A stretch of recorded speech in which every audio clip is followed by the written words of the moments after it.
салом алейкум ёру дӯстон, муҳтарам ҳаводории канал. имрӯз 17 май аст дӯстон, майи 2024. рости гап бо дархости якшан бинандаҳои канали мо ва инчунин албатта бо хости ман ва акои Абдуғаффор нақша карда будем ки адамин тарзи парвариш, яъне тарзи аз шинонидан ва то ба ҳосил даровардани харбузаро барои шумо як ба навор мегирем. рости гап дар байн чӣ мушкилоте эҷод шуду, як муддати муайян мо бо Абдуғаффор деҳқон гӯем вохӯрдагӣ набудем. ҳоло фурсат шуду барои шумо каме ҳам бошад аз маслиҳатҳои муфид барои деҳқонии харбуза саволу ҷавоб мекунем ва таҷрибаи анами ако ки ин кас аслан таҷрибаро аз деҳқонои ҷизихи Ӯзбекистон ёру бародар ҳастанд бо ҳамонҳо, аз ҳамонҳо мегӯянд ки чӣ гуна ҳамин харбузаро ба тоб овардан, ё ин ки чӣ гуна кай ва дар чӣ хел корҳо кардан ва чӣ гуна дороҳо додан. ҳамин чизҳоро барои шумо каме ҳам бошад дӯсто навор мекунам, то ин ки баъзе албатта бисёриҳо деҳқон ҳастанд ва шахсиятҳое ки агар таҷрибаашон кам бошад, шояд аз ҳамин видеои мо ягон истифода баранду деҳқонии худашонро сайқал диҳанд. дӯсто хай ҳоло сухана ба дароза намекунем. ассалому алайкум бой деҳқон, касб коротон худованд баракати яфт. инҷи хубе созе куч ягон чӣ гӯед. мо тӯли чанд вақт буд ки бо шумо навор кардагӣ набудем дар ҳамин хусуси парвариши харбуза. ростига ҳол мебинам харбузии шумо гӯем ду намуд ранг метавад, якеш сабз аст, якеш каме сиёҳчаранг. ин аз чӣ сабаб бошад ки ранги харбузаҳои шумо якеш рангаш сабз, дигаре рангаш сиёҳчаранг? мебинед бои маҳмадҷон, ҳамин замин мо як моҳ боз зиёдтар аз ин меҳнат карсодем. ҳамин замин дисоде тамоми ҷош куни харбузаҳо канзидагӣ аст, ҳама ҷош 20 сантиметр то 50 сантиметр. яхел мо барои ки харбузаи дар тоб биёрем, чили тобистон ба вақте ҳаво 45 градус мешавад ку ин бояд тохтовар бошад. агар мо ин кор накунем, ин 40 градус шавад, фалак меғалтад. яъне чӣ кор кардан нако? бояд ин харбузи фақат кетмон мезанед, кетмон 5 сантиметр яко хел мезанед кана 5 сантиметр хел килонка яко даронедам хел хел. яъне ама салафана мезанед. салафана як гӯши каме медаронад 5 сантиметр. ҳаво гирад дар реша. реши фақат мо ҳаво метем. мо ҳозир об хеле чиз об наметем. об мо метем оби ба меъёраша? не, оби кӯтоҳ. чизаш мегӯм ва кам об барои мисол ҳамин ҷӯи 180 метр бошад. об ба боло сар метем, мо об сар метем. об тақрибан агар даро нагӯм дар 1 соат мумкин фурод поид. чунки ҷӯйҳо бисёр хушрӯ рост карда. васеъ сохтагӣ. ҷӯйҳо бисёр чиз гум васеъ рост кардагӣ. клёнка кишидагӣ ранги курти газмон мекунед ки хеле рост кардагӣ. хеле ҷур як не. вақте об фуромад 1 соат об мефурод. об 1 соат об сар кард 20 минут об мерад. 20 минут зиёд об дар кор нест. чунки агар ҳол ман шумо нишон медиҳам оҷои обдурундагӣ чӣ хел биёриздагӣ биёрӣ 1 метр рафтагӣ оҷи 20 дақиқа об метем. 20 дақиқа об зиёд наметем. то кай ин хел? ин агар илоҷаш бошад харбузӣ ниё карда. агар баргаш ҳам хел дидед, ин барги харбузӣ. вақте барги харбузӣ сиёҳ шавад об метем. зард бошад об наметем. шумо бояд зардаш ин аста? зардаш на мебурад зарда. агар ҳамин гуна бошад пас об бояд надод, яъне ки баъд аз об сер аст. сер аст. агар ана як чизи оддӣ ҳамин харбузӣ дидед, як чизи оддӣ, агар мо ҳамин харбузӣ ҳам хел мешикнем кина ҳам хел мешикнем. агар баданаш об бошад, ана диде об диде, агар ҳамин об бошад, значит об дар кор неста. мо ҳам хел харбузӣ дар тоб мегирем ки ҳамин чиз қоқ шавад. Хоқ шуд, ин гули дидед, гул карда این خربزه پشتی تپه گل میشه این دیده نه سوژه دوت گل هست یک تا دوت سه تا اوژه گل تپه گل میشه با ما اومتمی اگر در اون نگم راسیات ما این سال هوا کم تر سالخین هم دیگه هر سال ما بعد 25 ماه تا یکم این با اومد همین عادی ساده کرده گویم همین کرپی می پرته شب اگر بولوش بخوره وید به ادیال خربزی اومده یکم خیلی اش نیده اگر بی کرپی می پرته بیرون با همین سری جوی کرپی می پرته خواه میرید بولوش و اگر ادیال نگرید بوله خودتون خربزی اومده دیگه خونو خرید اوم نمیده یه جانور امروز امسال این یکی از تجربه های هم خیلی اگر یعنی شب در نزد همین پلیس خواب روید به روپوش خواب کنید اگر پس آب ممکن اگر خنک خوردید و بالاتون روپوش گرفتید پس باید آب نداد چون که a temperatura 35 grados زیاد اومده ده نه a temperatura 35 کم این هم نمیده یه خیلی چیز داره ده نوزکه داره خب 35 کم آب داده دید تا خربز میشد و من نگم نمیشد خربز بیاره میزنن میرد من نمیخوام بیو 2 متر بیاره میزنن اومده وقتی که وای تابستون میشد که گرم میشه و این تیکلان خودش آب بسیار دادگی نم این نم ریشو بسیار نازکه میتاسه ریشه و همون خربزی میکنند که همون خربزی نمیبرداره و تپ نمیبره وقتی همین خزیقش ده وقتی همین تور میبندد که خربزی همونش خربزی میبره برای خاطر همین اگر خواهد که خربزتون نمره آب نمیتید فقط اگر علاجش باشد همین کلان میگیرید همین کلان نکن همین کلان میزنید هم خیلی نم میپرد هم باید نم وبشه از همین نم نباشد هم نم نباشه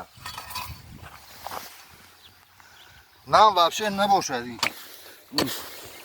نم های دیده دازد نم شکله نم وقتی بر هم تو اگر آدی کرگیم با سادی کرگیم اگر هم نسکی میکشد اگر هم پر میمونه اگر پر باید سوزه خاک بایکو میسوزه دو میتید و دارو میتید دو میتید و میگرد و در یه هفته خدا خواهد کارش میکنن لوبای زراعت همین اگر و چیزی دیگه این علف زیری سلفان چقدر میمرد که این سال دیده هوا گرمی نیست حساب گرمی نیست علف نمرسو ده این علف باید تو علف نمرد دیده دیگه علف نمردش این علف اگر نمرد آب نمیتدی علف بسیار آدمو ادار جوبار دارو میتدی ما که دارو نمیتدی ما همین دو خربزی دیده دنم طرز دارو دادنی چی دارو ها میتید مثلا همین دو خربزی دیده دنم باید 60 سانتی متر باشد 60 همین سورت خربزه برای این سال 60 باشه متروفکه یا متر این 60 سانتی متر هم خیلی خربزه همین کلانک تایی که دستی کلانک تایی هم خیلی میزنید دیدن دستی کلانک تایی نه یکون وای نما فریب نیستن من میگیرم چند سانتی متر نه چند سانتی متر نه تقریبا از 20 سانتی متر زیاد است 23-24 سانتی متر آقا دوره ایکم خیلی میپرتیدم در نمیم بر بوله خوب میپرتید کلانکی هم خیلی محکم کردیم یکو چی در کار نیست هم خیلی یک هم خیلی دوره باین شدی ای چیت نزدیک و میسوزم باین همینه من خیلی میزنم این طرز دارو دادن که چی دارو میدید این اگر من دروغ نگم ما یکم داره مثال 2 لینگه هم 1 هکتار به 3 لینگه باید میگیریم کربامید 1 لینگه اموفوس میگیریم 4 لینگه میشه 4 لینگه اولیش آمخته همش هلدرش میکنیم نیم پیاله میریزیم بین هر دو خربزه به نیم پیاله دوری میپرتیم هم خیلی بولوش باید خوک میپرتیم نه تمام همین دیده دارم به طرز دارو دادم اگر زمین تیار کردگی باشد هم خیلی باز زمین بیتون باشد اگر زدن نمیشد اگر زمین سخت باشه با یکون اصول دیگه خطی طرز وای میکنن نه دارو میدیم در جوبار میرزیدم بوله آب فرم سر کرد کم تا آب میرد دارو میپرده دارو پای آب میپرده اگر سخت باشد بانی وها نگه زمین ما خدا خواهد این زمین ما همون نویبر تیار کرده این زمین یکون خیلی حالی نشان نمیده یکون خیلی این زمین ما ایون بعد 20 میلیون بخدش نشون میده. توصیه شما دهخانا وقتی که خلاصه این زمین ها اصلا دهخان بیکار نیست مواد بیکار اونها با چی کارها مشغول شوند در درنی همین زمین؟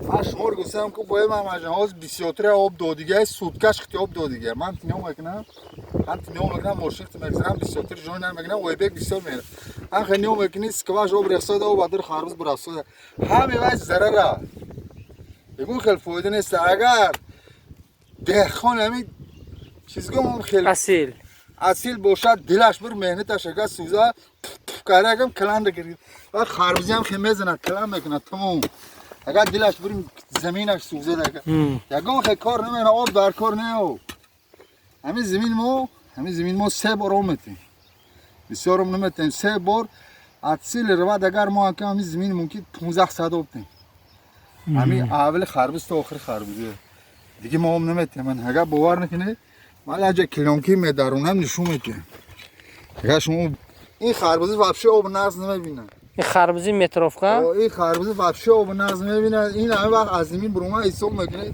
60 روز آب نمیتید اینا 60 روز بعد از زمین برومدن ها؟ از زمین برومد کو همین خربوزی موز برومدگیش میونه چند روز شیرگی باشه اگر درونگو 20 روز شیرگی برومده نشه برگ ناب میبرودن برگ ناب برومسای زرده از تا نام بسیاره نام بسیاره فهمیده این آب نمیتید این با کمش 60 روز 60 روز باید این به توپ گیرید ها؟ 60 روز باید این آبش نتیدین اگر در 60 روز در بین برای مثال 30 روز آب تید این گارانتی ندارد این خربوزه اولش خدای این خربوزه وقتی سر و سر پخته میشد که پلوکش میمره وقتی اگر سیرو باشد این ریشش بسیار نازکه آنید نیا کن لوبای جای زمین میزنن این زمین شما چی خدیقه راست در بالا همین زمین راه میرم زمین وای میتواد ملایم میتواد خواهد من یک ریشه خربوزه کنده نشون میتونم چند سانتی متر برفته گه من میده باید من نشون میتونم خربوزه و پوزی حال رفته نزد خربوزه که خودسرانه همون جویاشون آب در آمدگی هست هوای میبینیم که از این خربوزه چی فرقیت داره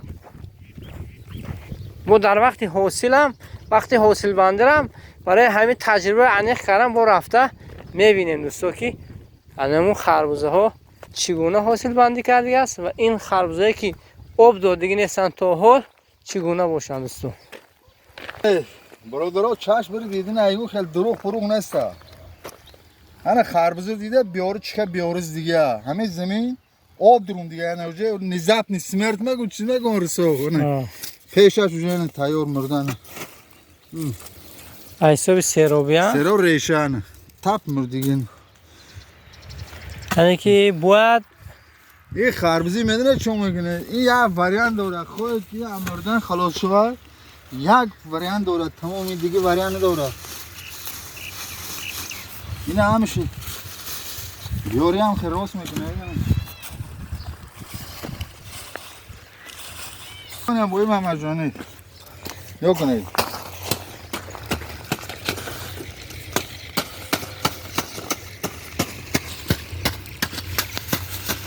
لای بینی شما تک زمین همون آب دادگی کمش هم خیلی کلیم کرد یا کنه شما از زمین که این نجات میتید برای این طول تگش پر از لای بوده سو جایی که آب در آمدگی هسته یعنی که در حالت سیرابی به ریشه خربوزه ضرر رسیدنش ممکن است همین خیلی؟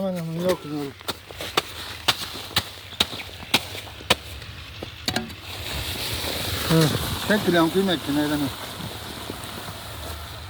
مثل هم لای صاف است یا کنه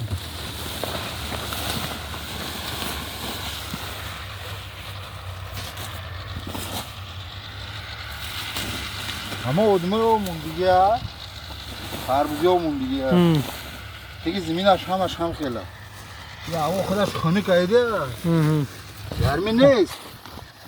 یعنی در حالت هواها گرم باشد حتما از آب دادن خودداری کنن نمیخیر؟ اوه منم یا کنه این چخل گفتی رو سایس پسند میکنه این ایکم کتمون میگیره.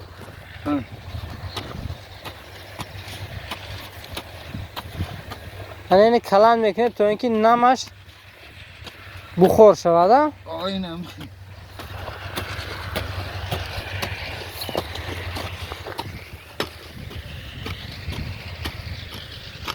این یگانه راه نجات دادن خربزه است بیماری ریشه. من دیده چخل لوی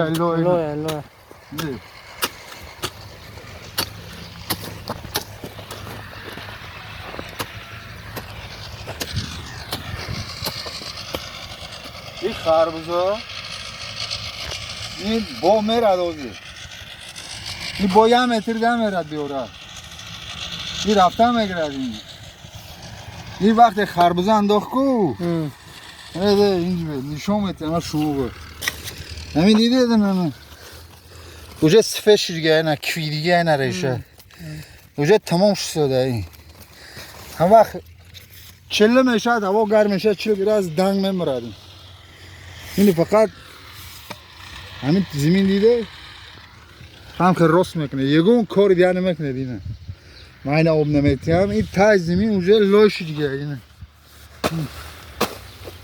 لوی تک زمین. خیلی دوستا برای شما از رفتی تجربه های دهخان عبدالغفار برای شما نوار کردم. اگر ویدیو با شما اگر فایده آور شده باشد حتما فکر و اندیشه خوبی خود در کامنتاری ها میگذارید و خدا خواهد ویدیو نو رو انتظار میشین و وقتی دارو دادنش انشالله با اومده نوار می‌بینیم. چون که حاضر این بابای عبدالغفار زمینشون در تیر ماه تقریبا چند خلطه امفاس ریخته. این خربوزه اگر درونو گم باید من همه همین لوبا همین آدم هم ترتور که لوباش پر سه زمین 10 سال باز خربوزه 10 سال 2016 حساب کنه 9 سال همین زمین خربوزه 9 سال باز یک خیل خربوزه 9 سال باز همین زمین یک خیل خربوزه. شما هر سال امفاس میریزیدن در 10 ساعتش یک لینگه. اگه برادرها ما یک چیز میگم ما آدم امفاس گرفتم و خودش میدونه پورت رشته برام امفاس واریه بعد همین زمین ما اینو هر 17 لینگ امفاس ریختیم 17 لینگ ریخته برای خاطر اول وقتی روح میرید الکی زمین ملایمش آدم حس میکنه. خیلی دوستا برای شما نوار کردم باقی سربلند خانواده باشه حتما ویدیو نو رو انتظار شما دوستا.